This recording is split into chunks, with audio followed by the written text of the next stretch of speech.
જૂનાગઢમાં ગિરનારની ગોદમાં આવેલા લંબે હનુમાન મંદિરે ભક્તોની ભારે ભીડ જામી।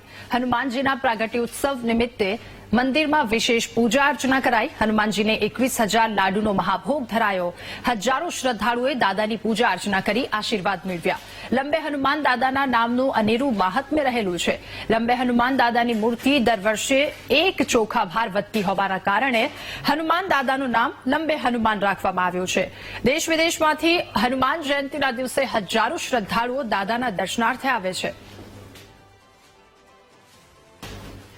की विशेषता ये है कि हनुमान जी दर वर्षे चोखा दाना जितना वधे से हर वर्ष ये चावल के दाने जितने बढ़ते हैं हनुमान जी महाराज, इसलिए इनका नाम श्री लंबे हनुमान जी मंदिर रखा गया है।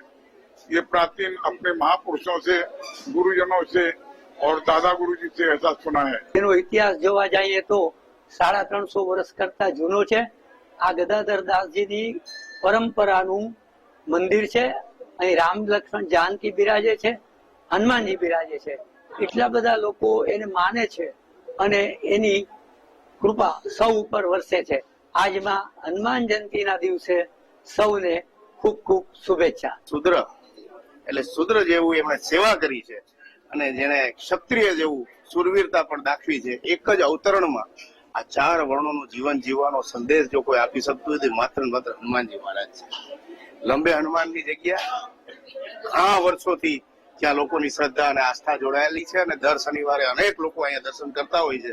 એવા લંબે હનુમાનજી મહારાજ અને દર વર્ષે ચોખા ભાર આ મૂર્તિ વધે છે એવું પણ કહેવાય છે। લંબે હનુમાન દાદા છે જે જૂનાગઢનું એક પ્રાચીન મંદિર છે, વર્ષો જૂનું મંદિર છે, જે ગિરનારની અંદર અહીંયા એક રખેવાળ તરીકે જે હોય તો હનુમાનજી દાદા છે।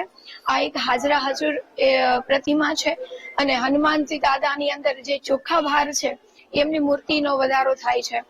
અને એક બીજું પણ છે કે દાદાની અંદર જ્યારે કોઈને દિલથી ઈચ્છા હોય છે તમે અહીંયા પહોંચી પણ નથી શકતા અને જ્યારે અંદરથી દિલથી જો એવી ઈચ્છા પ્રગટ થાય કે મારા દાદાના દર્શન કરવા જ છે તો એક આ દાદા પાસે એક એવી મતલબ કે એટલા જલજલાટ વસ્તુ છે, વ્યક્તિ છે, ભગવાન છે કે તમારી અંદરની ઈચ્છા છે એ ત્યાં ઘર બેઠા જ સાંભળે છે અને તમે કોઈ પણ સંજોગે જ્યારે સમય એવો પણ હોતો નથી છતાં પણ તમે અહીંયા દર્શન એમના પ્રાપ્ત થાય છે।